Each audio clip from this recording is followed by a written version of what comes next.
Olá! Sejam muito bem-vindos à roda de conversa do Matrix Tributária. Eu fico muito feliz por poder falar isso de novo. Meu nome é Rafaela, eu sou advogada tributarista formada pela PUC de São Paulo. Eu acredito que muitos de vocês já saibam o porquê de nós estarmos aqui. Mas para quem ainda não sabe, para quem está conhecendo o nosso projeto agora, eu explico. O Matrix Tributária é um projeto de iniciativa da Advocacia Walter Henrique, que tem como objetivo democratizar e tornar mais fácil o acesso a temas do direito tributário, direito econômico e áreas correlatas. Isso é feito através da divulgação de informativos, podcasts, videocasts e artigos, sempre buscando estabelecer um espaço de diálogo com especialistas de relevância da área. Eu sou muito grata por poder desenvolver esse projeto com o Walter Henrique e com a Adriana Buarque. O Walter Henrique é advogado e sócio fundador da Advocacia Walter Henrique. Ele é formado pela PUC de São Paulo e gosta tanto da instituição que está lá até hoje, mas na qualidade de professor. A Adriana Buarque é economista de formação. Ela é mestre e doutora pela Unicamp e também é professora da PUC em administração. Eu aposto que o tema de hoje vocês já ouviram falar. É reforma tributária. Reforma tributária é um tema que está em muito destaque em decorrência do cenário político e econômico atual. Mas o que a gente propõe hoje é fazer uma discussão um pouco diferente. É sair do raso, é fazer uma dialética entre direito e economia. E para isso, contaremos com a presença do Alberto Macedo, ele que tem mestrado e doutorado na USP. Além disso, é assessor especial da Secretaria da Fazenda do município de São Paulo. Seja muito bem-vindo, Alberto, é um prazer falar com você. Muito obrigado, uma honra estar aqui, poder debater com vocês um pouquinho e para trazer um pouco de conhecimento para o telespectador. Alberto, primeiramente eu gostaria de agradecer sua presença como colaborador da Matrix Tributária. E antes de irmos para o cerne da questão, como os advogados gostam de dizer, conta pra gente quem é você, como é que você chegou até aqui, qual que é a sua trajetória. Bom, meu nome é Alberto Macedo, eu sou auditor fiscal do município de São Paulo, já faz 24 anos, mas antes disso eu era da Marinha, né? Eu fui oficial da Marinha, trabalhei na Marinha por 13 anos, me formei na Marinha, né? No ensino médio superior, e passei por concurso de auditor fiscal no município de São Paulo, em 98, estou aqui até hoje, né? Na parte acadêmica, eu fiz uma segunda graduação em Direito na USP, né? Pós-graduação no IBET, depois mestrado e doutorado em Direito Econômico, Financeiro e Tributário pela USP. E também MBA em Gestão Pública e Tributária com a Fundação Dom Cabral. E hoje eu estou no gabinete da Secretaria Municipal de Fazenda. Eu já fui, além de ter fiscalizado lá atrás, já fui presidente do Conselho Municipal de Tributo de São Paulo, que é o órgão julgador de última instância, administrativo, e também fui subsecretário da Receita Municipal de São Paulo. Quando eu saí do cargo, eu subi para o gabinete de secretário e eu atuo muito com essa parte de interesses de municípios, não só de São Paulo, mas de municípios, porque eu também atuo na Abrasf, eu represento São Paulo na Câmara Técnica Permanente da Abrasf, CTP, e a gente vai para Brasília, interesses de lei, de projetos de lei, de emenda constitucional, ou diálogo com a Receita Federal, ou diálogo com outras entidades, enfim, eu fico nessa parte mais técnico-política, vamos dizer assim, atualmente. Alberto, bom, toda essa qualificação técnica que você tem é importante, mas eu acho bastante relevante destacar que você não é um auditor fiscal de uma cidade qualquer, é da quarta cidade mais populosa do mundo. Então, a cidade de São Paulo é um monstro, e a experimentação que você tem com fiscalização te dá uma autoridade diferente para falar de reforma tributária. E quando a gente fala em reforma tributária, essa expressão pressupõe a mudança ou o ajuste ou consertar alguma coisa de uma maneira necessária. Então, acho que tem para que a pessoa que está em casa assistindo a gente entenda melhor quais são os principais desafios do nosso sistema tributário. E, afinal, por que precisamos de uma reforma tributária? E uma reforma tributária para quê? Para quem? Do quê? Não, perfeito. Até na opinião pública se fala temos que fazer uma reforma tributária, mas do quê? Né? Porque a tributação, você pode separar a tributação em 3 grupos, mais ou menos. Então tem a tributação da renda, então imposto de renda, por exemplo, né? Tem a tributação do patrimônio ou da propriedade, você tem lá o IPTU, que é municipal, o IPVA, que é estadual, o ITR, que é federal, né? E tem a tributação do consumo. né? Então tem o ISS sobre serviços, o ICMS sobre mercadorias, o IPI federal, a PIS/COFINS. Então, temos que separar esses grupos, porque a reforma de cada um deles é diferente. Não pode ser a reforma tributária genericamente. Então, do quê? Né? Quando você fala na renda, a preocupação maior é você conseguir trazer o que a gente chama de uma progressividade melhor. O que é uma progressividade? É o rico pagar mais imposto que o pobre. Né? A tabela de imposto de renda hoje, ela está defeituosa. Por quê? Porque para quem ganha acima de 30 salários mínimos, esses pagam menos imposto de renda dos que ganham abaixo de 30 salários mínimos. Então, a tabela é progressiva até um certo momento, e dali para frente, para os mais ricos, ela é regressiva. Ou seja, o rico paga menos do que o pobre. Então, é importante corrigir isso. Né? Na questão da propriedade, por exemplo, também a ideia de tributação da propriedade, do patrimônio, é haver progressividade. Né? Então, aqui em São Paulo, por exemplo, São Paulo tem mais ou menos 3 milhões e 500 mil imóveis. As alíquotas variam aí mais ou menos de 1 a 3, grosso modo, tá? Ora, quem está numa mansão tem que pagar mais IPTU do que quem mora numa casinha simples, né? Aliás, aproximadamente 1/3 dos imóveis de São Paulo são isentos. São aqueles mais simples, né? Então, a progressividade também é um elemento a ser buscado na tributação da propriedade. Por exemplo, o imposto sobre herança, que no Brasil chama ITCMD, que é estadual, Imposto de Transmissão, Causa Mortes e Doação, a alíquota máxima dele permitido é de 8%. A maioria dos estados, não sei exatamente, mas botam em 4%. Ora, ele é um imposto que deveria ser progressivo. Imposto sobre herança em países aí fora da Europa, nos próprios Estados Unidos, as alíquotas vão até 40%, 50%. Por quê? Porque, claro, de quem é muito rico, né? O pobre coitado que vai ter uma herança vai pagar 20%, não. Mas de quem tem muito patrimônio a ser transferido. E no consumo, o enfoque não é progressividade. O enfoque é simplificação. Então, o empresário, ele paga o imposto sobre o consumo, né? Ele vai calcular e pagar o ICMS da mercadoria, o ISS dos serviços, o IPI, a PIS/COFINS, que são contribuições federais. Ora, o enfoque é simplificação por quê? Porque o empresário, ele quer trabalhar, ele tem que cumprir o objeto social da empresa dele. A especialidade dele não é calcular tributo. Se ele gasta muito tempo e recurso humano ou recurso financeiro para calcular o tributo, tem alguma coisa errada. Então é importante na tributação do consumo focar na simplificação. Né? Às vezes se quer criar tributos novos. Quando você faz isso, você vai ter novos problemas. O desenho ele é muito sofisticado. Um desenho em pequenos defeitos pode gerar grandes problemas por décadas. Né? E um país que tem uma cultura da judicialização é o prato cheio para ter mais judicialização. Né? Bom, pela sua fala, é possível entender que são vários aspectos que poderiam justificar a reforma tributária. Mas para a gente ter um ponto mais real, fixar um parâmetro, as PECs 45 e PEC 110, as propostas de emenda à Constituição número 45 e 110, que são as mais famosas e versam sobre o assunto. Quais são os principais pontos ou problemas ou distorções que a gente pode encontrar nessas PECs? Bom, rapidamente, a PEC 45 ela busca juntar 5 tributos, né? PIS, COFINS e IPI federais, o ICMS estadual e ISS municipal. E a PEC 110 ela busca juntar o ICMS estadual e ISS municipal numa chamada IBS, Imposto sobre Bens e Serviços, e na parte federal juntar a PIS e a COFINS para criar uma contribuição sobre bens e serviços, a CBS. Né? Bom, quais são os problemas? Bom, o problema é que elas não consideram a realidade brasileira. Vamos lá. Alguns dizem, mas essas PECs elas criam um IVA. IVA, o que é um IVA? Imposto sobre Valor Adicionado, que é o empresário, ele tem que pagar o imposto sobre a mercadoria ou o serviço que sai da empresa, no caso ICMS, mercadoria, né? E ele pode abater o imposto que está embutido nos insumos que entraram na empresa para fazer aquele produto, né? Então, é débito menos crédito. Daí a ideia de valor adicionado. Ele pagaria só sobre valor adicionado.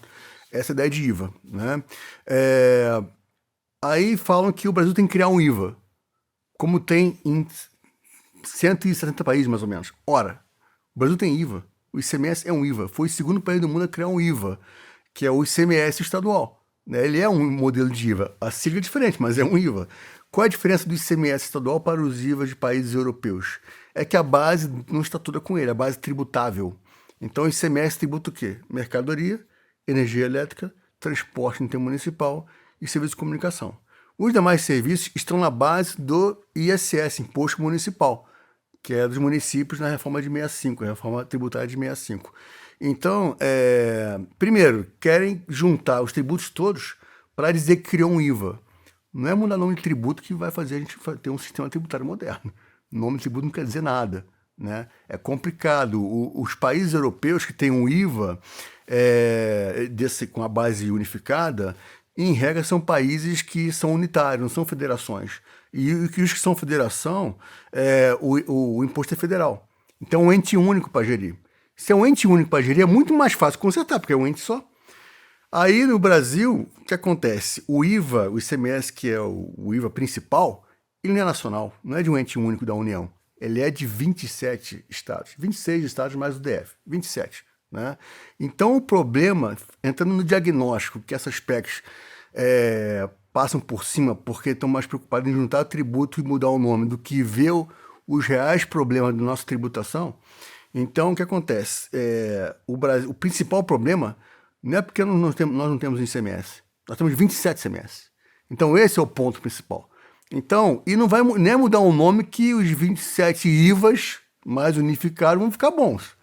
Então, de novo, qual é o diagnóstico? Então, tem que perceber nos tributos atuais, onde está pegando em cada um deles.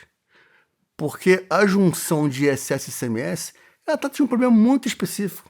E não é o principal, que é a questão de separar a competência, de discussão um pouquinho se aquela atividade é mercadoria ou serviço. Podemos falar mais sobre isso mais à frente. Mas tem problemas muito mais graves que esse, né? E essa junção de ISS com ICMS também tem a ver com o problema de financiamento das grandes e médias cidades. Porque ISS é um imposto que tem uma arrecadação crescente, com a qual os municípios dão conta de prestar serviços por serem mais demandados cada vez mais. Haja vista agora a aprovação do piso salarial da enfermagem. Lá em cima aprovam e municípios paguem. Então aprova lá e a gente tem que se bancar aqui embaixo com qual recurso, né? Aprova lá, vem a despesa, mas a receita de cima não vem. Então o ISS tem esse potencial de crescimento que tenta ajudar os municípios médios e grandes a poder dar conta das crescentes demandas da população local, ainda mais com um país mais empobrecido como estamos. E aí, só para você falou desse aspecto dos problemas, e eu estou indo no diagnóstico. Ora, os industriais, numa pesquisa da CNI, em 2019, foram perguntados quais os tributos que mais impactam na competitividade de forma negativa. 42% responderam ICMS. 16% responderam PIS/COFINS. 16% responderam contribuições previdenciárias. E lá embaixo o ISS veio 1% de resposta. Então o problema não é o ISS separado do ICMS que é o problema. O problema são os tributos não cumulativos hoje, que com IVA é um tributo não cumulativo, né? Se abate o débito da saída com o crédito que entrou, né? Então tem que ver o que está pegando nos atuais tributos não cumulativos e corrigir, para depois pensar se vai juntar ou não com o ISS, né? Então você percebe que tem um problema bem grande aí, né? E aí uma outra pesquisa, para mostrar como é que está aí o problema, também da CNI, junto com a FGV, 2018 a pesquisa. Você sabe que as empresas, quando exportam mercadorias para fora, né, elas têm direito ao crédito dos insumos dos bens que elas adquiriram, e do imposto embutido nos insumos que elas adquiriram, né? E aí o Estado tem que devolver o crédito, porque ao exportar não tem tributo, então sai tributo que não é sai produto que não é tributado e tem um crédito que ela quer usar. Então acumula crédito. Então tem que fazer o quê? O Estado devolver o crédito para a empresa. Você sabia que por esse estudo 65,5% dos créditos leva mais de um ano para devolver? E 32,9% dos créditos nunca é devolvido. Vai dizer que o problema é a separação do ISS com o ICMS? O problema é o crédito. O crédito que os estados acabam, por diversos motivos, também tem a questão do outro lado que tem fraude, então tem uma briga, tem um cabo de guerra entre o Estado que segura o crédito, porque às vezes não, por diversos motivos, quer fazer caixa ou acha que tem fraude naquele negócio ali, e outro lado as empresas que não têm o seu crédito de volta. Então perceba que eu já falei alguns problemas aqui dos principais tributos que são o ICMS e a PIS/COFINS não cumulativa, posso falar também, que gera problema também. O que é interessante nisso tudo tributação nova gera problemas novos. Isso. Né? Eu costumo dizer que o Código Civil tem 2.000 artigos. A população, mais de 200 milhões de habitantes. E a gente não vê o civilista querendo mudar o Código Civil toda semana. É uma coisa muito peculiar. Quando a gente pensa nessas PECs, quando você fala não cumulatividade, em transformar, juntar o ICMS, o ISS, juntar PIS e COFINS e fazer uma coisa não cumulativa, o que me vem à mente é a experimentação com o ICMS desde 65.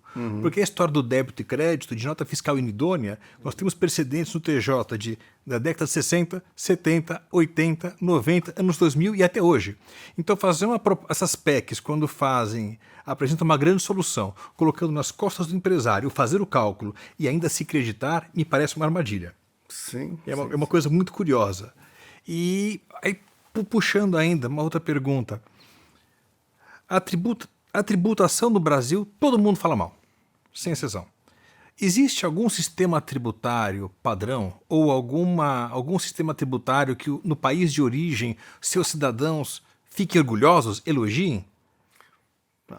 É uma boa pergunta. É claro que assim, todos os países têm os seus problemas. E como diz Everardo Maciel, nenhum sistema tributário é perfeito. Então, não dá para querer comparar com um país XYZ, vamos pegar aquele modelo. A gente tem que entender qual é o modelo interessante e o modelo atual do IVA brasileiro, que é o ICMS, que separou do ISS, tem o seu porquê e teve a sua construção político-cultural. Né? Então, alguns falam assim, não, vamos pegar o IVA 5.0 da Nova Zelândia. Tá bom, 5.0 é a idade moderna, né? Ora, a Nova Zelândia tem 5 milhões de habitantes. A Nova Zelândia é menor que o Rio de Janeiro. É fácil fazer um IVA lá. Então, assim, não adianta querer pegar modelos que não se acoplam automaticamente ao Brasil se você não entender as peculiaridades da Federação Brasileira e da estrutura de um país continental como o nosso. Né? A Alemanha, que é um país grande, né? Grande. Vamos lá. A Alemanha, 83 milhões de habitantes, o maior país da Europa Ocidental. Ora, é quase um terço da população brasileira. O território alemão cabe no Mato Grosso do Sul. Quer comparar a Alemanha com o Brasil? O Brasil, como diz um autor que eu confesso não lembro agora, Paulo, sobrenome não lembro, o Brasil não cabe no quintal de ninguém. Esse é o título do livro dele. É o livro deles mesmo. Então, assim, é entender, fazer um diagnóstico correto dos problemas e ir resolvendo, né, de forma mais eficaz possível. Porque se quiser fazer um cavalo de pau na economia, mudar todo o sistema tributário como se todo ele estivesse errado, aí, com certeza, você cria um novo sistema com mais 40 anos para discutir as coisas que estamos discutindo hoje, ou novas coisas até. Então, é um diagnóstico preciso. Isso é o que a gente faz para qualquer coisa na vida. Né? Então, esse diagnóstico é importante. Já dei algumas dicas aqui do ICMS. Pega a PIS/COFINS. A PIS/COFINS, a gente fala PIS/COFINS assim, de forma combinada, porque são dois tributos, mas são tão siameses que é como se fosse um só. São duas leis principais, né? São muito parecidos. A PIS/COFINS tem o regime cumulativo, que é o quê? A alíquota vezes faturamento. Qualquer adolescente faz o cálculo. Né? E a não cumulativa é mais complexa, porque tem aquela questão de débito menos crédito. Aí qual que pode usar? Qual o insumo que dá crédito? Qual o insumo que não dá crédito? Toda semana tem decisão judicial sobre o que dá crédito e não dá crédito de insumo. Correto? Ora, conversando com o pessoal especialista que trabalha com Everardo Maciel, converso com ele, o meu amigo hoje, Carlos Henrique, hoje é o presidente do CAF, já jogou muito em PIS/COFINS, fala, Alberto, se você fizer uma boa redação do artigo 3º, da 10.637 e da 10.833, são duas leis, né? Eu falei o número aqui, né? Lei 10.637, Lei 10.833. Uma boa redação do artigo 3º, você acaba com 70% do contencioso do PIS/COFINS não cumulativo. Temos isso pronto no Simplificar Já. Percebe que é ir na ferida? Com uma medida, você acaba com 70% do contencioso. A pergunta é, querem acabar com o contencioso? Porque criar a CBS para juntar, só porque juntou dois tributos com um nome só, vai ter outros problemas que podem gerar 30, 40 anos para resolver, se resolver. Ou então o mercado eterno de litígio. como o Brasil tem a sua cultura. E, de novo, então é entender o diagnóstico, né? Na parte ainda de problemas, né? A gente também entende que, na parte, voltando para o ICMS, ora, estamos no século XXI.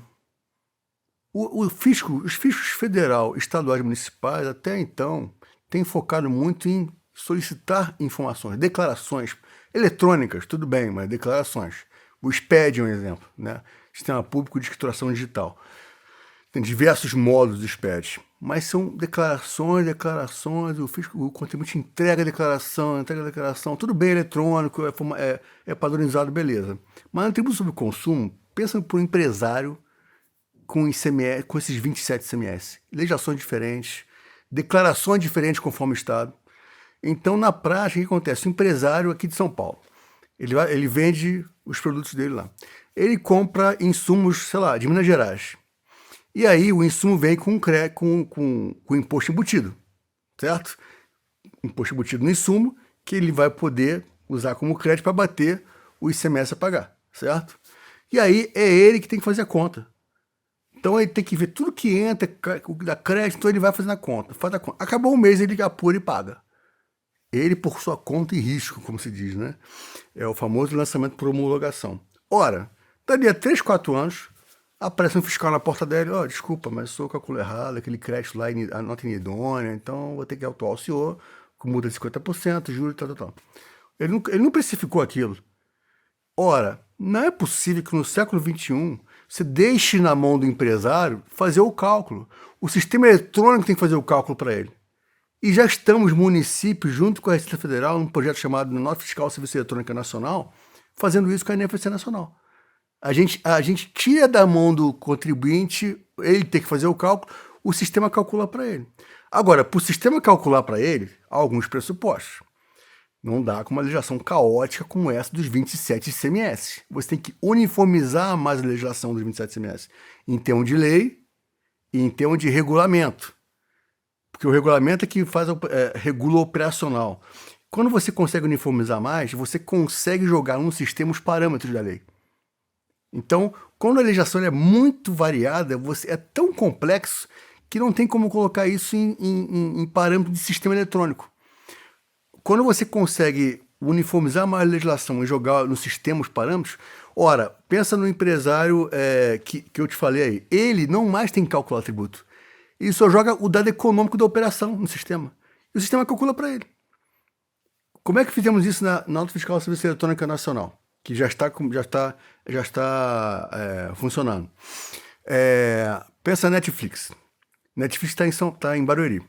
A Netflix tem milhões de consumidores em milhares de municípios. Ela paga ISS, Imposto sobre Serviço, na parte municipal. Tem a PIS/COFINS também federal. Ora, com esse sistema nosso que foi feito por vários anos, basta a Netflix emitir nota fiscal eletrônica para cada operação que ela fizer, e na nota basta ela colocar o código do município de origem e o código do município de destino e os dados da operação. Mais nada. O sistema calcula para ela. E ela vai emitir nota ao longo do mês. Quando acabar o mês, ela puxa uma guia eletrônica nacional, guia esta a qual estão atreladas as notas fiscais emitidas em todo o período. Então a guia puxa os dados, calcula para a Netflix e ela paga de uma vez só. E o dinheiro arrecadado é automaticamente distribuído para todos os municípios do Brasil envolvidos na operação. As operações que ocorreram no período. Acabou. Então ela enxerga um sistema só e não milhares de sistemas de ISS de milhares de municípios. Isso que tem que ser feito no ICMS também. Automatizar a tal ponto, mas para automatizar tem que ir para a parametrização do sistema. O que é parametrizar? É inserir os dados da legislação, que tem que ser mais uniformizada, dentro do sistema, de forma que o contribuinte jogue só o dado econômico e o sistema calcula para ele. E aí no ICMS, achar uma câmara de compensação entre os 27 estados, de forma a que aquele valor arrecadado seja distribuído automaticamente para os estados envolvidos nas operações que ocorreram no período. Percebe como é muito mais que mudar o nome do tributo. Porque o mudar o nome do tributo viria por quê? Viria porque juntou, por exemplo, na PEC 110, o ISS e o ICMS, aí chama de IBS, que é a mesma coisa que IVA. Tá, mas se você juntar os dois, não tiver um sistema parametrizado como esse, funciona? Aí tem que olhar o texto real. Eu acompanho isso. Então eu tenho o texto, a última versão, depois das discussões todas, do texto da PEC 110 que parou na CCJ do Senado.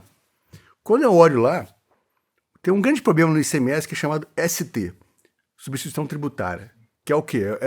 É se cobrar o ICMS no início da cadeia, porque fica mais fácil para o fisco, né? Cobra de uma vez só, esse empresário no início da cadeia, ele paga não só o ICMS dele, mas todos os ICMS das etapas posteriores. Depois ele se vira com os outros, ele precifica aquilo lá no custo e tal, né? Ora, isso distorce a economia. A questão dos preços relativos e tal, então, simplificando, distorce. A PEC 110 não acaba com isso. Quer resolver realmente? Ou quer só... O que está por trás, então? Então, vamos lá. Se você olhar essas PECs, tem uma outra premissa por trás. A indústria, ela acha que paga mais tributo que o setor de serviços, né? E também os bancos também, né? Então, se você olhar quem patrocina os think tanks que apoiam tecnicamente a proposta, tem indústria e banco por trás. Porque a indústria, indústria paga muito tributo e setor de serviços paga pouco tributo. Ora, quando fizeram essa afirmação para eles, só mostraram o tributo sobre o consumo, ICMS, SS, IPI, PIS/COFINS. Não mostraram o custo tributário do tributo sobre a folha, contribuição patronal previdenciária. E o setor de serviços paga mais tributo sobre a folha do que a indústria, porque esse serviço emprega mais. Se você somar, na média, setores de indústria, comércio e serviço, indústria dá ali 24% de carga, mais ou menos, somando tributo sobre o consumo e somando folha, comércio dá 23% e serviço dá 25%.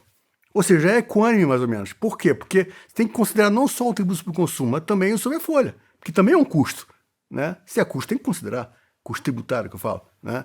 Então, não é bem verdade que serviços pagam menos tributo que indústria. E essas PECs que se juntar tudo, vai encarecer muito a carga tributária do setor de serviços, que é o que mais emprega no país. Olha um outro problema das PECs.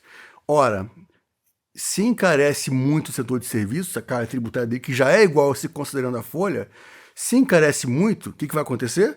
Os serviços ficam mais caros, então você vai ter um Brasil com uma classe média esmagada já, em que sua para ter um plano de saúde. Vai fechar o plano de saúde e vai demandar o serviço público de saúde. Escola privada? Não, está muito caro agora, porque o serviço também fica mais caro. Vai para a escola pública. Aí vai onerar mais ainda o orçamento público, que vai ter que dar conta disso. Percebe?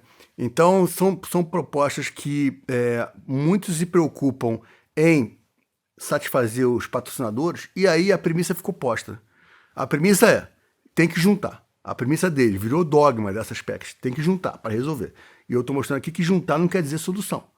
Pode piorar. E como a premissa tem que juntar, alijaram do debate público e político setor de serviços e municípios médios e grandes. Aí o senador Roberto Rocha, que não foi reeleito, ele diz lá na audiência pública, não, mais de 1.500 horas de audiência pública. E o setor de serviços conseguiu falar, e o município falaram, não são 10 minutos de audiência pública que a gente quer para falar.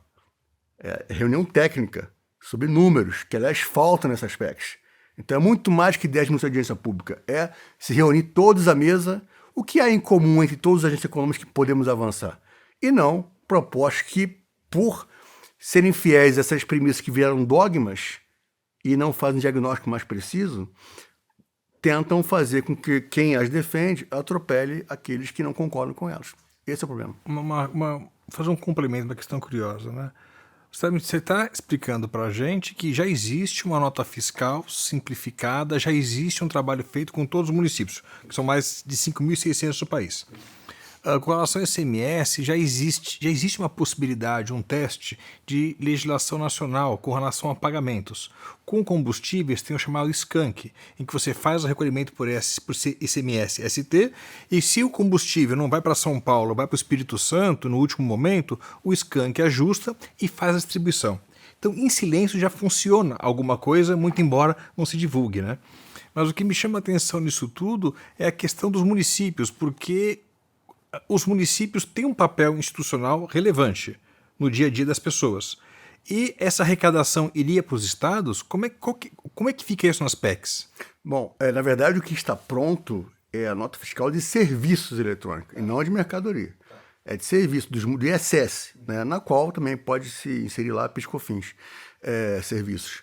Então, isso está pronto. Dos estados, você falou do SCAN, que é algo específico, o setor específico é o setor de combustíveis. Mas, no geral, mercadoria, até o layout, o CONFAS ali, os layouts são iguais, layout de nota. Mas layout de nota igual não é suficiente, porque não está integrado. Então, uniformizar a legislação mais e integrar sistemas. O integrar é aquilo que eu te falei. Porque hoje, o que é integrado? Integrado é um sistema que ele consiga enxergar o débito independente de para onde vai o produto e o crédito independente de onde vem o produto. De forma a o sistema enxergar nacionalmente. Mas não acontece isso hoje. Então não tem automatização de recolhimento.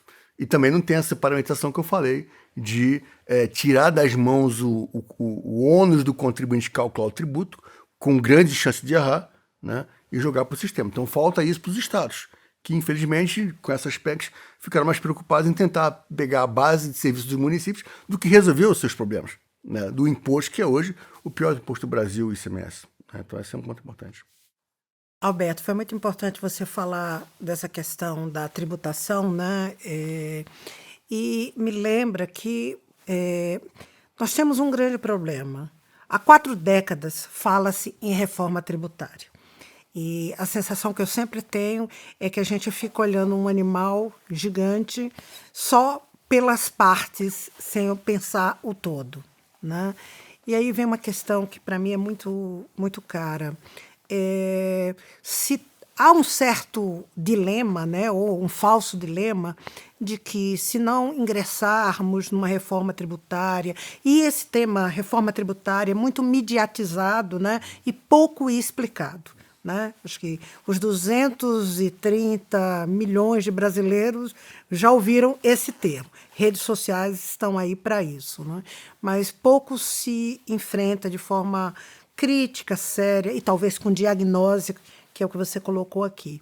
E a minha pergunta e a minha provocação é: reforma tributária é um impasse para o crescimento econômico ou não?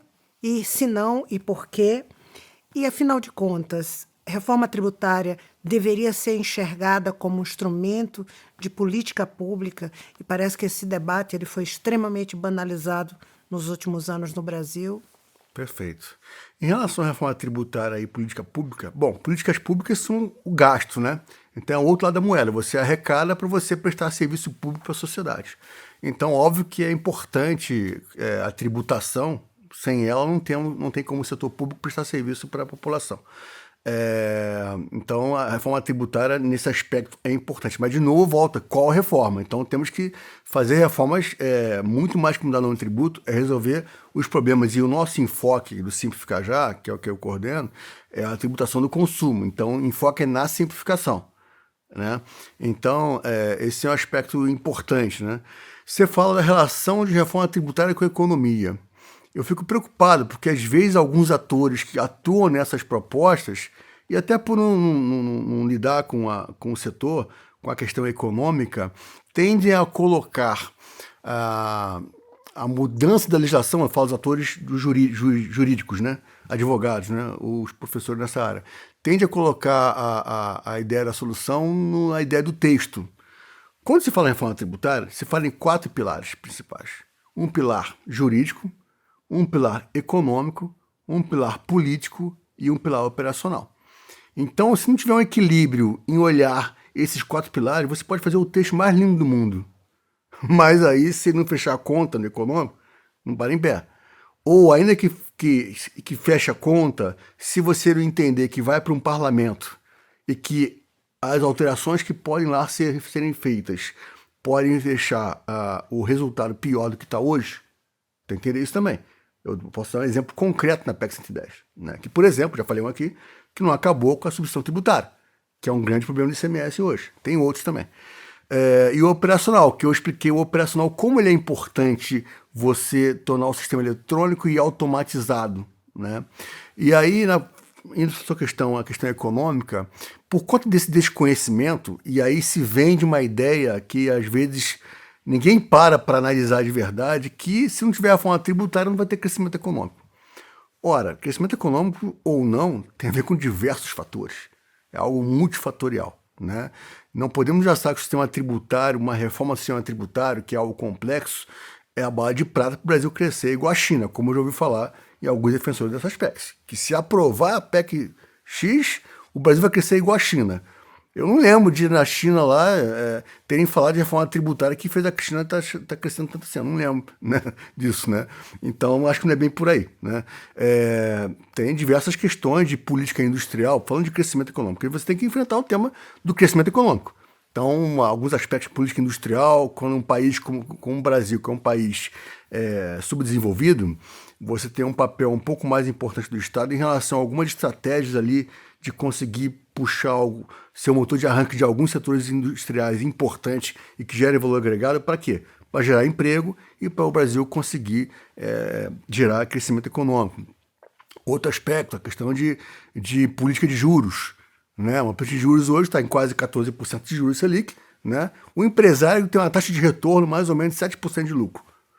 Se eu sou empresário e minha taxa de retorno de lucro é 7% e eu ganho, sentar no sofá, 14% na Selic, eu vou investir para quê? Tem risco o investimento. É melhor fazer aplicação financeira. Aliás, é engraçado, porque às vezes as pessoas, o mercado chama, quando você bota dinheiro no Tesouro Direto e tal, você está investindo. Na verdade, você está investindo, é aplicação financeira. Investir é você comprar bem de capital para a indústria, para ela gerar produtividade e emprego. Isso aqui é investir, né? Aplicação financeira não quer dizer investir, né? Então, veja, política de juros também é um outro elemento, que se tiver no lugar errado, ela puxa para baixo o crescimento do país, que é o que está acontecendo agora, né? Ainda mais, mas a política de juros, os juros cresceu por quê? Porque a inflação está alta, mas a inflação está alta por conta de fatores que aumentar os juros vai combater esses fatores? Não. Ela está alta por 3 motivos principais. Combustíveis, né, que não tem a ver. Se o Banco Central aumenta a taxa Selic, não mexe nada no preço do combustível. Energia, parte do custo dela é dolarizado, também não afeta nada aumentar a Selic. E alimentos, em que os nossos estoques reguladores foram dissipados, não tem mais estoque regulador, e o agro, se ele consegue ganhar mais dinheiro vendendo para fora que pagam em dólar do que vender para o mercado interno, ele vai vender para fora. O mercado interno fica desabastecido, preço aumenta, inflação. Tem a ver com o Selic? Não tem a ver com o Selic. Então, de 3 fatores, não tem nada a ver com... Mas o Banco Central vai lá e mete a Selic alta acaba atravancando o crescimento, né? E política cambial. A política cambial é um problema que governos passados também... se o câmbio não estiver no lugar certo, você pode acabar com a indústria, como tem acontecido, né? Se você não tem a política cambial que tente manter o câmbio no nível adequado, de forma o industrial aqui brasileiro, ele se estimular a vender para fora, né? Então ele tem que ter um horizonte de longo prazo que o governo garanta para ele algum tipo de política cambial, né, regular. Mas não, deixa solto e fica as intempéries, especulação e tal. Então eu dei alguns fatores, claro, de forma muito preliminar, mas só para colocar que o crescimento econômico de um país ou não tem a ver com o sistema tributário tão somente. Alguns falam, mas o ambiente de negócios do Brasil e tal. Eu tive algumas reuniões com o TCU. O TCU tem alguns acordos relativos ao tema de análise do sistema tributário, né? E da burocracia do Estado em relação a atravancar o ambiente de negócios. Quando você olha o relatório deles, a causa não é só tributária. Você tem questões burocráticas não tributárias. Vou dar um exemplo. A Anvisa, que ela aprova um fármaco, né, uma empresa de fármaco quer aprovar um medicamento, tem que levar para a Anvisa. Ora, enquanto em alguns os países desenvolvidos leva-se 1 ano e meio, 1 ano para aprovar um fármaco, na Anvisa está levando 10 anos. Percebe? Ou diversas demandas de autorizações do setor público que tem que ter, por exemplo, ambiental, etc., às vezes não tem prazo para dar resposta para o cidadão, por empresário que está esperando aquilo para conseguir implementar o investimento dele. Então, tem diversas questões também não tributárias. Então, nós, tributaristas, não podemos olhar tão somente o sistema tributário como se fosse a bala de prata. E aí foi aquela pressão de aprovar o sistema tributário e vai ter decepção lá na frente, porque vai ver que não vai crescer se não tiver bem desenhado, ou se não tiver atacado os pontos feitos a partir de um bom diagnóstico, percebe? Então, Roberto, por tudo que você falou, a gente percebe que temos questões sistêmicas que transcendem, inclusive, a questão, né, a bala de prata, que seria a reforma tributária. E aí vem a minha segunda provocação. Será que não vale a pena, em termos efetivos, pensarmos em quais estudos nós podemos nos apoiar para ampliar um pouco o nosso repertório sobre reforma tributária? Que estudos técnicos você sinaliza como relevantes para quem está nos ouvindo aqui? Estudar, aprofundar, né? Acho que o grande desafio dos debates no Brasil é a gente sair dessa mundo raso, né?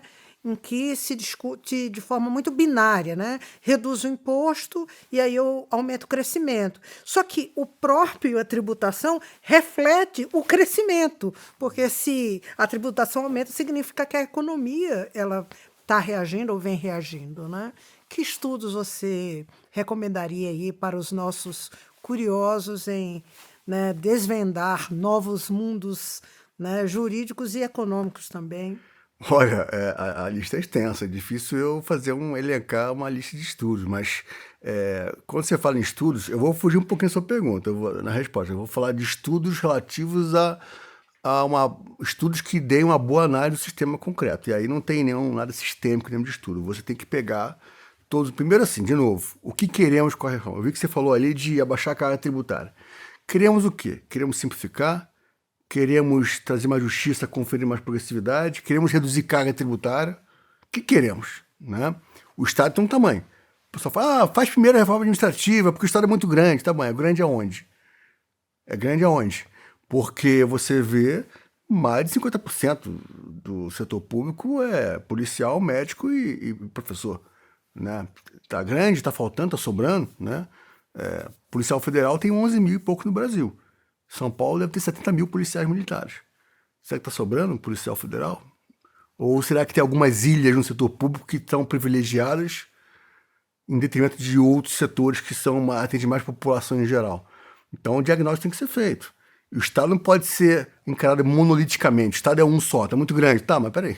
Então não tem Estado grande e pequeno. Tem Estado do tamanho que o Estado que a sociedade queira, que se reflete na Constituição. Por exemplo, Seguridade Social. A carga tributária aumentou no Brasil de 20 e poucos por cento para 30 e poucos por cento, boa parte porque o Brasil fez uma opção do tal do bem-estar social. Então você tem lá a Seguridade Social, vai para o nosso Brasilzão do Nordeste, do Norte, que tem muitos estados, cidades, 60% da renda daquele pessoal lá é a renda mínima do BBC. A economia para se você não tivesse uma renda mínima ali. Um salário mínimo ali, que eu falo, né? Ou um BPC, né? Um benefício de prestação continuada. Então, assim, tem que entender, quando se fala em Estado, o diagnóstico tem que ser mais, tem que olhar mais a miúde, né? Não é monoliticamente. Então, esse é um ponto. E aí, esse aí falou também de redução de carga. Ora, em princípio, não me parece que a ideia seria conseguir reduzir carga. Aliás, mais um ponto negativo dessas propostas, que tendem a aumentar a carga tributária. Por que tendem a aumentar? Eu aproveito sua pergunta para ir dissecando vários pontos. Ora, um outro dogma dessas propostas é que a tributação tem que ser 100% no destino. O que é 100% no destino? Quando tem compra e venda de mercadoria ou serviços, pode ser que o cara que vende está no município, um estado, e o cara que compra está em outro município de estado. Então vai tributar onde? No estado do município de origem ou no estado do município de destino? Então essa discussão origem e destino. Né? E fala, não, tem que ser no destino, porque sendo no destino, aí o cara que a empresa não vai ficar tentando se estabelecer em um estado, porque lá dá um benefício fiscal. Porque se a tributação é 100% de destino, então é indiferente de onde está a empresa. Né? Ora, em termos teóricos, isso aí é relevante. Só que, na verdade, tem que lembrar que essa tributação subnacional, ela financia os estados e municípios. Se você coloca 100% de destino, você tende a esses estados e municípios de origem perder a arrecadação. Ora, essas PECs prevêem essa ideia de jogar 100% de destino, e aí, A ideia é que esses que estão no destino vão arrecadar mais com essas PECs do que arrecadam hoje. E os estados de município de origem, por sua vez, vão arrecadar menos com essas PECs do que arrecadam hoje. Esses não vão abaixar sua alíquota e esses vão aumentar a sua, porque tem que fechar o orçamento. Senão vai ter que cortar escola, posto de saúde, etc. Resultado, aumento global de carga tributária. No Simplificar Já nosso, a gente não quer, não coloca o 100% de destino como premissa. Pode até ser, mas a gente nem coloca no texto. Por quê? Porque a gente deixa como decisão do Senado, que é papel do Senado, por resolução, definir qual vai ser a alíquota de origem e destino. Percebe? Então, de novo, né? Entender os problemas e resolvê-los. O 100% de destino tentaram fazer, eu não concordei tecnicamente, mas politicamente passou, jogar 100% de destino o ISS, Imposto sobre Serviço, para serviços de administração de cartão de crédito e outros serviços. Vou pegar só o cartão como exemplo. Ora, fizeram mal feito a redação e aprovaram. E eu falei que ia dar problema. 100% de destino. E deu. Judicializou. Hoje tem uma DIN, que até hoje está suspensa a tributação de destino. Por quê? Porque quando você coloca tanto 100% na origem quanto 100% de destino, tende a haver tensão entre esses entes. Porque todos querem arrecadação. Se você botar 100% de destino, vai ter também discussão judicial no detalhe. Ah, não, porque o tomador de serviço no serviço de administração de fundo não é o fundo de investimento, é o cotista. Percebe a discussão jurídica? Mais uma discussão jurídica. Quando você, no Simplificar Já, que é a nossa proposta, a gente, desde que o sistema esteja parametrizado, é aquilo que eu falei, automatizado, a gente entende que tem que compartilhar entre origem e destino, porque você não destrói o orçamento dos municípios maiores e você aumenta a arrecadação dos municípios menores. Então é uma divisão, um salomônico, mas desde que seja parametrizado no sistema. Por quê? Porque o contribuinte, quando for naquele sistema Netflix que eu falei, o contribuinte vai pagar, ele não sabe que está pagando para 2 municípios. Ele nem sabe o que está pagando, ele colocou os códigos lá. E o sistema faz a conta. Ele pagou de uma vez só, o sistema distribui automaticamente, não tem briga. Percebe? Essa ideia de 100% de destino dos defensores dessas PECs veio de onde? Veio da Europa, do IVA dos países europeus. Ora, por que lá é 100% de destino? Porque o IVA, repito, já falei, é imposto nacional. Ou da União, se for federado o regime lá. Ora, quando é de um país para um outro na comunidade europeia, aí tem que ser 100% de destino. Como a gente já faz isso no Brasil. Os nossos IVAs, ou ICMS, ou ISS, ou PIS/COFINS, já são 100% de destino quando se fala em comércio exterior, quando vai para outro país o produto ou serviço. Então a gente não tributa a exportação do bem e serviço exportado e tributa toda e qualquer importação de bem e serviço. Assim como é o IVA dos países europeus.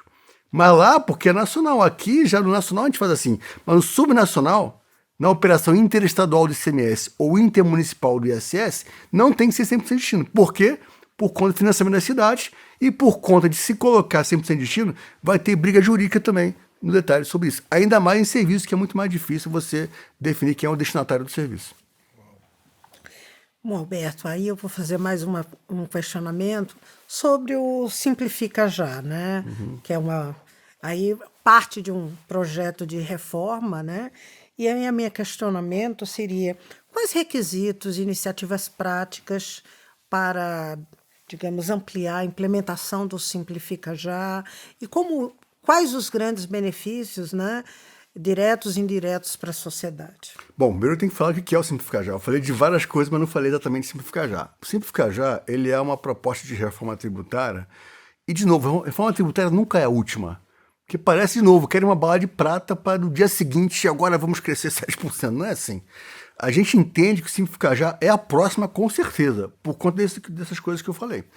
Então, percebendo isso, nosso diagnóstico resultou numa proposta de 4 módulos. A reforma do ICMS, ou seja, unificar mais as legislações de 27 ICMS e também as normas infralegais, os regulamentos dos 27 ICMS, e um sistema, como eu falei, já automatizado. Também a mesma coisa para o ISS, no qual já estamos adiantados, porque a nota fiscal do serviço eletrônico já está funcionando. Alberto, mas vocês não aprovaram PEC nenhuma. Sim, mas a gente, como não aprovou por lei, vai por convênio. Então o município adere por convênio na reforma do ISS. E por que estão aderindo? Estão aderindo porque você abaixa o custo do município. Hoje, municípios gastam milhares de reais para comprar um sistema privado, um sistema de nota fiscal eletrônica que não está integrado com os demais, e paga lá 100, 200 mil reais por mês para manter o sistema. Com esse nacional, você tira esse custo do município. Já está especificado. O Sebrae ajudou a fazer em termos de financiamento, União e tal. Então você reduz o custo das prefeituras. E no lado do empresário, contribuinte, prestador de serviço, até hoje, o empresário, prestador de serviço, se ele atuasse em 50 municípios, com estabelecimentos em 50 municípios, ele teria que gastar dinheiro adquirindo ou adaptando o sistema de nota dos 50 municípios diferentes, porque não tem padrão nacional. Com a NFC nacional, você acaba isso. Olha o custo que você reduz do empresário. É isso que é o tal do ambiente de negócio na vida como ela é, e não na teoria, né? Olha como é que você melhora o ambiente de negócios fazendo com que o empresário gaste menos e a prefeitura gaste menos. Percebe? Então esse é o modo do ISS no Simplificar Já. Como não aprovamos por lei e por emenda ainda, a gente, com a Receita Federal, via convênio, então o município adere. Por quê? Porque abaixa o custo dele, e aí com isso você tende a implementar isso no Brasil inteiro, ainda que seja só por convênio. Hoje, dados de sexta-feira passada, eu acompanho esses dados semanalmente. Hoje nós já temos dezenas de municípios que aderiram, mas essas dezenas de municípios que aderiram representam 52,3% do faturamento de serviço no Brasil inteiro. Né? Então já se vê a adesão como está sendo boa. Né? Aproximadamente 21% da população brasileira que esses municípios representam. E estamos nesse processo de adesão. O convênio foi lançado agora, 3 meses atrás. Então é muito recente ainda. Em 3 meses, mais de metade do PIB de serviços já está... Serviço que eu falo, mas serviço tributado por ISS, também tem serviço tributado por ICMS também, que é comunicação e transporte municipal. Então, o segundo módulo do ISS já falei. O terceiro módulo, PIS e COFINS. Juntar PIS e COFINS não quer dizer simplificar o sistema. Quem fala isso não conhece. É aquilo que eu falei. 70% do contencioso da PIS e COFINS está na questão do insumo, o que dá crédito e o que não dá crédito. Então, a boa redação, como eu já falei, artigos 3º das leis 10.637, 10.833, resolve a maior parte do problema da PIS e COFINS acumulativa.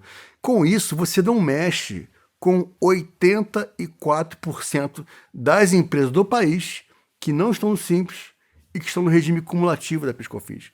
O cumulativo da PIS e COFINS é simples. Ele é fácil de apurar, não precisa de pagar contador para apurar. Agora, se quiser juntar, criar a CBS e jogar todo mundo no não cumulativo, como diz um amigo meu, vai faltar contador no país. O Brasil é um país pobre. Então imagina o IVA, o IVA é por natureza um imposto complicado. E por ser complicado, tem que contratar alguém para fazer a conta, para pagar, para calcular. Haja contador, haja advogado para ir no contencioso, como tem, né? Então você vai melhorar ou quer piorar? Se mudar o nome de tributo achando que vai piorar, percebe? Quarto módulo, que é a parte da folha, que é o setor de serviços que é apoiador. Hoje a Simplificar Já tem 123 apoiadores da proposta, né? Então, setores relevantíssimos do empresariado que apoia a Simplificar Já. Só para citar alguns aqui. A parte pública, a Frente Nacional de Prefeitos, a FNP, cujo sob o guarda-chuva estão as 412 maiores cidades do país, que têm população acima de 80 mil habitantes e que representam 61% da população brasileira. A Abrasf, que é da Secretaria de Finanças Capitais. Na área pública, na área privada, por exemplo, a Central Brasileira de Serviços, que responde por mais de 9 milhões de empregos no país, setor de serviços. A CACB, Confederação de Associações Comerciais e Empresariais do Brasil. A Federação Nacional de Escolas Privadas, 40 mil escolas. O setor de turismo, G20+, que tem 21 associações nacionais de turismo, hotelaria, que respondem por 8% do PIB nacional. Tem diversas entidades. O setor de contabilidade, a FENACOM, Federação Nacional de Empresas de Contabilidade, já pode Simplificar Já. SESCOMs estaduais de São Paulo, Rio Grande do Sul, Paraná. Então, assim, quando o pessoal olha a proposta, analisa, percebe que faz sentido, né? Como a próxima reforma, né? E o quarto módulo de Simplificar Já é o quê? É a parte da folha, como eu falei, setor de serviços em boa parte entende-se relevante, é importante, por quê? A folha hoje tem um encargo muito grande. CPP, a contribuição patronal previdenciária, em regra 20%, né? Mas não faz diferença entre quem emprega mais e quem emprega menos. Qual é a proposta de Simplificar Já? É reduzir a CPP por uma régua de quanto mais a empresa emprega, menor a alíquota. Tem uma faixa, óbvio, né? A nossa faixa vai de 11 a 15, né? E aí, quanto mais emprega, menor a alíquota. Com isso, você ajuda a estimular o emprego. A gente sabe que não é só isso para estimular o emprego, mas isso é um fator relevante. Pelo menos é uma régua que considera quem emprega mais, né? E aliado a isso, você pode pensar, mas Alberto, isso aí vai desonerar, vai deixar de arrecadar para a Seguridade. Como é que resolve isso? A nossa ideia não é reduzir a carga tributária, não, no global. Essa redução vai ser compensada com o quê? Com uma contribuição patronal sobre a receita bruta de um setor que está crescendo bastante, que é o de marketplace. O que é um marketplace? Marketplace é uma empresa que se vale de plataforma digital para aproximar quem quer vender bens e serviços de quem quer comprar bens e serviços. Exemplo, Uber. Uber é um marketplace. Ele aproxima o motorista de mim, que quero usuário, quero usar o carro, o transporte privado, né? Então o Uber, ele tem lá, ele recebe a minha corrida, vai lá para a conta do Uber. Ele é um aproximador, ele é um intermediador, né? Ele repassa X% daquilo que ele recebe para o motorista. Aquilo que ficar com ele, que é a base de cálculo dele, vai ser a base de cálculo dessa contribuição para a nossa receita bruta. Outro exemplo, iFood. Quantos pobres coitados aí trabalhando aí sem proteção, seguridade social nenhuma, como trabalhadores sob demanda do iFood, por exemplo, não tem lá, são autônomos e não recolhem praticamente nada. E vão onerar o sistema de previdência e seguridade. E aí, por o iFood não ser empregador deles, formalmente falando, ele não tem responsabilidade previdenciária nenhuma. E o pobre coitado do motorista fica lá. Eu vi vídeos do cara ter que dormir na rua, porque ele mora muito longe, o custo para ir e voltar para trabalhar seria mais do que ele ganha. Então o cara dorme na rua, para conseguir no dia seguinte continuar entregando comida, né? Não dá, assim não dá, né? Então qual é a ideia? A ideia, isso aí gera o quê? Às vezes o motorista vira um MEI, que é um microempreendedor individual, o que não pode, pela regra, e aí se recolhe, né? Recolhe lá 55 mais 5, né? 55 de previdenciário, mais 5 de ISS, e aquilo não fecha conta da Seguridade. Aí os motoristas vão entrar na justiça trabalhista para tentar fazer Uber e iFood. Então, é um exemplo aqui das empresas, tá? As empresas de marketplace serem seus empregados, reconhecer o vínculo empregatício. Em justiça dá, justiça não dá. Na Europa, nos Estados Unidos tem essa briga toda também. Ora, olha o risco social, olha o abalo da imagem dessas empresas. O que é melhor para elas? Vira esse abalo da imagem, aceita uma contribuição patronal sobre a receita bruta que vai incidir só sobre o valor que fica com elas, e essa arrecadação fecha aquela desoneração que veio para desonerar quem mais emprega. E aí você fica no 0 a 0, então você não abaixa a carga tributária, mas você consegue resolver a questão social, melhorar a questão social dos trabalhadores sob demanda dessas empresas de marketplace que não tem seguridade social nenhuma. Então vai conseguir ter lá um benefício, uma aposentadoria, um auxílio-doença, etc. e tal, né? E também você consegue desonerar um pouco a carga da folha das empresas que geram emprego para o país. Alberto... desculpa, só para complementar. A vantagem do Simplificar Já é que ele é modular. Eu estava conversando com meu amigo, o professor Leandro Tosca, professor titular de Direito Financeiro da USP. Ele é modular. Então, não quer aprovar uma das 4? Pega, aprova. Ou pode separar. Isso aqui vai para a Câmara, isso vai para o Senado. Por ser modular, ele resolve, ele não cria tributo novo. Exceto a CPRB, por conta disso que eu falei. Ora, e por não criar tributo novo juntando os demais, ele não precisa de transição. Essas propostas têm transição de 5, 7, 10 anos, e transição em que mantém os tributos atuais e cria mais um outro em paralelo. Imagina um empresário, já tem um custo enorme para calcular os tributos, cria mais um, não, tranquilo, só 10 aninhos resolve a sua vida. Não faz sentido. Então, de novo, entender os atuais, resolver os atuais. A questão de separação de ICMS e ISS, que não é um problema relevante, tenho números para mostrar isso, né? Mas podemos falar disso mais adiante. Uma questão curiosa. Olhando assim a sua comparação com relação às PECs 45 e 110 e o projeto do Simplificar Já que está andando, as PECs estão na idade da pedra e o Simplificar Já é um software? Não, essa comparação ela pode ser até pejorativa, eu prefiro não fazer dessa forma, mas não é a idade da pedra, é simplesmente não fazer o diagnóstico adequado. E é claro, por conta de interesse de quem está patrocinando. Mas, de novo, uma proposta. Eu estava conversando, eu fui conversar também com think tanks de fora. Então, eu conversei com o pessoal da Austrália, fiz a reforma da Austrália, com o pessoal da Índia, teve a reforma do IVA lá da Índia, professores lá de universidades norte-americanas, na Europa também. E um professor da Austrália, Robert Browning, ele fala: como é que vocês Brasil, né? Como é que vocês, Brasil, querem fazer uma reforma sem consenso? Vocês estão loucos? Então, assim, de novo, esses aspectos não têm consenso. E não é à toa que não avançou. Então, fala, 30 anos sem reforma. Por quê? Porque talvez esteja insistindo num modelo pasteurizado de juntar tributo por conta de uma teoria que não se adequa à prática do Brasil. Então, de novo, entender o Brasil.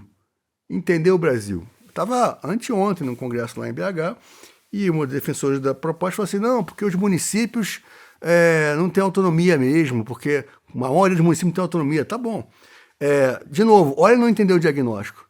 Há municípios e municípios. No Brasil, temos 5.570 municípios. 44% dos municípios não têm 5 mil habitantes. 68% dos municípios não têm 20 mil habitantes. E 88% dos municípios não têm 50 mil habitantes. Então, dizer que a maioria desses municípios apoia a proposta, ora, mas é a minoria da população. Por quê? Porque na outra ponta, os 412 maiores municípios representam 61% da população brasileira. Então, percebe? Tem que entender mais aprofundadamente o Brasil e não sair copiando e colando propostas de outros países que não tem nada a ver com o Brasil. Eu acho que essa conversa, Alberto, foi muito importante para a gente poder tirar a discussão da reforma tributária do raso, né? Mas para a gente fechar essa conversa de uma maneira mais leve, eu vou fazer minha pergunta preferida, que é: o que te inspira, né? Se você puder dar pra gente uma dica de livro, filme, podcast, gastronômica, o que tem te inspirado? Olha, o que me inspira é ler sobre o Brasil. Tá. Então, assim, e também sobre personalidades que fizeram diferença no mundo, né? Então, eu gosto muito de biografias. Então, pegar Gandhi, Martin Luther King, Mandela e outros mais, personagens brasileiros, como Getúlio e outros mais. Então, entender Churchill, né? Então, entender personalidades que ajudaram a mudar a história. Então, isso é interessante. E sobre o Brasil, né? O Brasil, acho que o Brasil é um país muito especial. Então, é importante entender isso e se debruçar sobre os problemas brasileiros para buscar soluções. É isso que mais me inspira. Bom, chegamos ao final de mais uma roda de conversa do Matrix Tributária. Nós sabemos que o tema não se esgota aqui. Por isso, acessem nossa plataforma de conhecimento jurídico, Matrix Tributária. O link está na descrição do vídeo. Lá vocês encontrarão artigos, vídeos, podcasts informativos. Eu peço também para que vocês contem pra gente o que vocês estão achando e que tema vocês gostariam de ouvir a nossa conversa. Eu agradeço a todos, muito obrigada e até a próxima.